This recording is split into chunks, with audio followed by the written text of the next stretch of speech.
এটা ওনাদের জায়গা থেকে প্রমাণ থাকতে পারে এবং দেখেন কিছু কিছু জায়গায় যে ব্যত্যয় ঘটেনি তা তো আমরা বলতে পারবো না। যেমন আমাদেরই ঢাকা ৮ আসন নিয়ে আমরা দেখেছি, আমরা বিকাল পর্যন্ত দেখলাম এক ধরনের মানে এক ধরনের রেশিও, কিন্তু পরে যে দেখলাম যে সেটা মুহূর্তের মধ্যে চেঞ্জ হয়ে যাচ্ছে। আমরা দেখলাম যে ঢাকা ১১ নাহিদ ইসলামের আসন, সেই আসনেও আমরা দেখলাম যে একবার বলছে ৫,০০০ ভোটে তিনি এগিয়ে আছেন, তারপর হঠাৎ করে শোনা যাচ্ছে ৭০০ ভোটে, তারপর শোনা যাচ্ছে যে সেই গ্যাপটা আরো বেড়ে গেছে। সুতরাং এই ধরনের ঘটনা কিন্তু, এবং আমাদের অনেকগুলো আসনে এরকম আমরা দেখেছি যে বিকাল পর্যন্ত যখন আসলে তারা ভোট কাউন্ট করেছে এবং মাঝখানে ২-১ ঘন্টা তারা বন্ধ রেখেছেন এবং পরবর্তীতে দেখা গেছে যে যখন ভোট বন্ধ রেখেছেন সেখানে ভোটের যে গ্যাপটা, সেটা আমাদের হয়তো আমরা গিয়েছিলাম এক জায়গায়, কিন্তু পরবর্তীতে দেখা গেছে আমরা একদম ভয়ঙ্করভাবে পিছিয়ে আছি।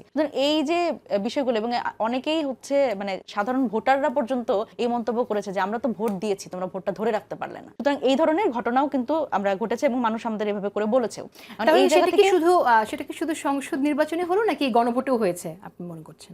গণভোটে তো হ্যাঁ পক্ষে, মানে জামাত থেকে যে প্রশ্ন তুলছে, আপনারা বলছেন কিছু কিছু জায়গায় অভিযোগ আছে, আবার বিএনপিও বলছে কিছু কিছু জায়গায় অভিযোগ আছে। আজকে দেখলাম ৫টি আসনের ইলেকশন আবার ভোট কাউন্টের জন্য হাইকোর্টেও গেছে তারা। তো সেক্ষেত্রে এটা কি আসলে শুধুমাত্র সংসদ নির্বাচনে হলো নাকি গণভোটেও হয়েছে? সেই সংখ্যাটি গণভোটের ক্ষেত্রে, গণভোটে সেই সংখ্যাটা আসলে কত মানে যেহেতু সেটা শুধুমাত্র হ্যাঁ এবং না এর পার্সেন্টেজ, সুতরাং সেই জায়গা থেকে আসলে কতটা একবার স্পেসিফিকলি আমাদের পক্ষে বলা সম্ভব না। যেমন আমরা ৮ আসন, ১১ আসন এবং আমাদের সার্জিস আলমের আসন, পঞ্চগড় ১ আসন এবং দিনাজপুরে আমাদের ডাক্তার আহাদের আসন, এই আসনগুলোতে খুবই কম যেগুলোতে আমাদের গ্যাপ, সেগুলো নিয়ে কিন্তু আমরা আইনিভাবে আসলে আমাদের লড়াইটা চালিয়ে যাবো। সুতরাং সেই জায়গায় আমাদের একটা ইন্ডিকেশন আছে, আমাদের মানুষ ছিল তারা আসলে এই জায়গাগুলোতে তারা লক্ষ্য করেছিল, সুতরাং সেটা বলা আমাদের জন্য সহজ। এখন আগামীকাল তো সংসদ অধিবেশন বসতে যাচ্ছে, আপনারা বলছেন প্রেসিডেন্টের ইমপিচমেন্টের কথা আপনারা বলছেন, আপনাদের আসলে পরিকল্পনাটা কি যদি খুলে বলেন আমাদের?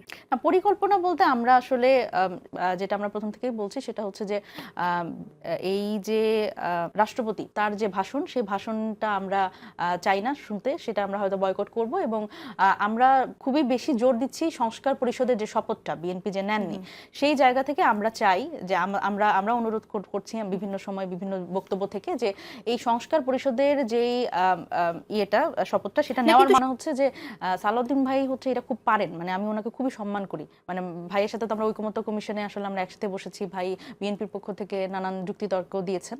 তো সেই জায়গা থেকে আমি বলি, তো সেটা হচ্ছে যে মানে ভাই আইনের যে মারপ্যাচটা খুব সুন্দর করে উনি পারেন, মানে বুঝেন।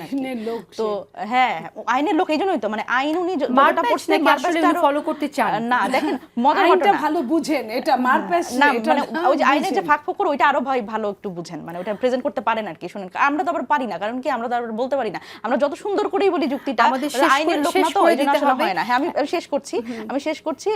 তো এই জায়গা থেকে যখন আসলে আমাদের প্রশ্ন একটাই, যে যখন আপনি এই জুলাই সনদে স্বাক্ষর করলেন, আপনি বলছেন আপনি হ্যার পক্ষে ভোট দেওয়ার কথা বলছেন, কিন্তু সেই জায়গাতেই আপনি আবার আপনার কি বললেন যে এই যে জুলাই সনদ আদেশটা হলো, সেই আদেশে কিন্তু স্পষ্টভাবে লেখা ছিল যে এই যেই পার্লামেন্টটা, সেই পার্লামেন্টটার 2টা ক্ষমতা দেওয়া হবে এবং একটা সংস্কার পরিষদ হিসেবে কাজ করবে, এবং সেটি কিন্তু সেই শপথটাও নিতে হবে এবং সেই শপথে কি টেক্সট পড়া হবে, কে শপথটা পড়াবে, এই যে প্রসঙ্গগুলো সেগুলো কিন্তু সেই আদেশেই লেখা আছে। সুতরাং সেইটা নিয়ে আবার পরবর্তীতে যে জল ঘোলা করা হলো সংবিধানে সেটা কিন্তু আসলে প্রসঙ্গ